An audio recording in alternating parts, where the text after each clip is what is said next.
or what you think about China and Africa and the relationship that's kind of happening there with development.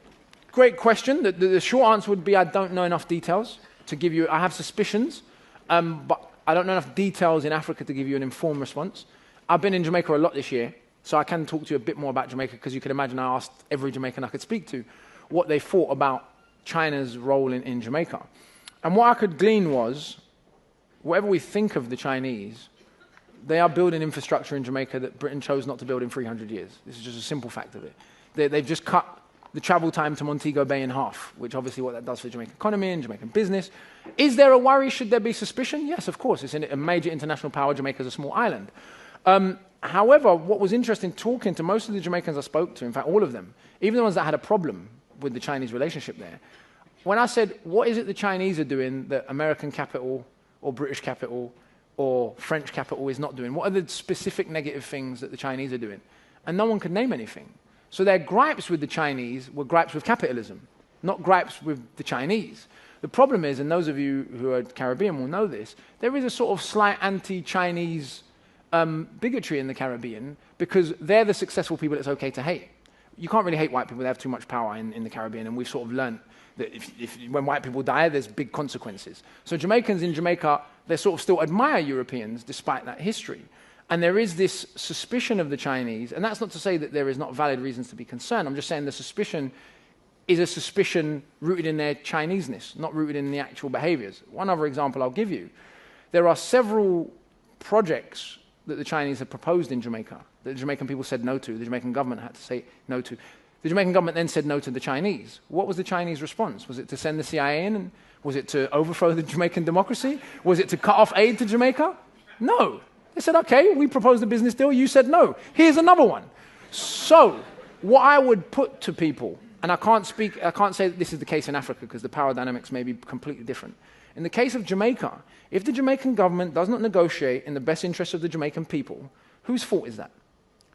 The Chinese government is negotiating in the best interest of its people. The reason why I say that, because if we've told them no for 3 or 4 things already, and they haven't murdered us or bombed us or overthrown, then clearly we can keep telling them no if we don't like something.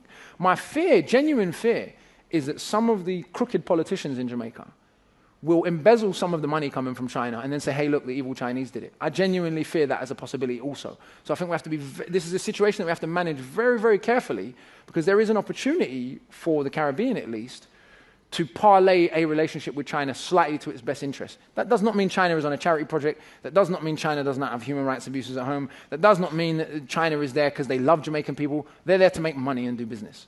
The question is, can Jamaica or other countries parlay their relationship with China to their benefit?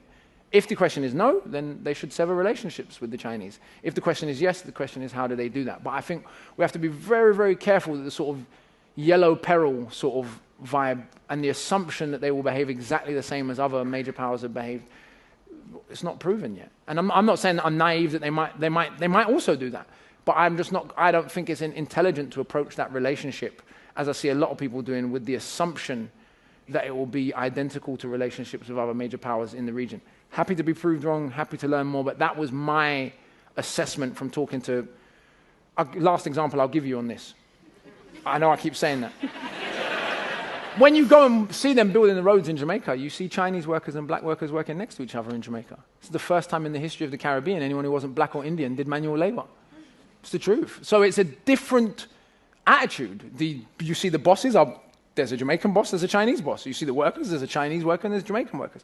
Doesn't mean it's perfect. It's in no means perfect, but no country develops perfectly. So I think I have a bit more of a nuanced view of the Chinese, probably just because I'm biased as well. Part of it, the relationship, Jamaica's particular relationship with Britain and America has been so negative that I just don't want to allow that baggage to allow me to approach a new country that way. But Jamaicans in Jamaica may see it quite differently. There's people on both sides. Lots of people are like, I'm making loads of money out of the Chinese, so it's wonderful. Lots of people are like Bounty Killer criticized them recently. They're taking over the country, all this kind of stuff.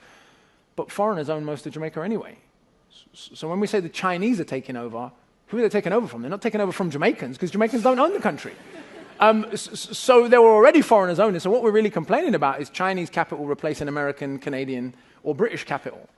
But we never said the Americans were taking over, even though we pay 140% of our GDP to the IMF in some years. Anyway,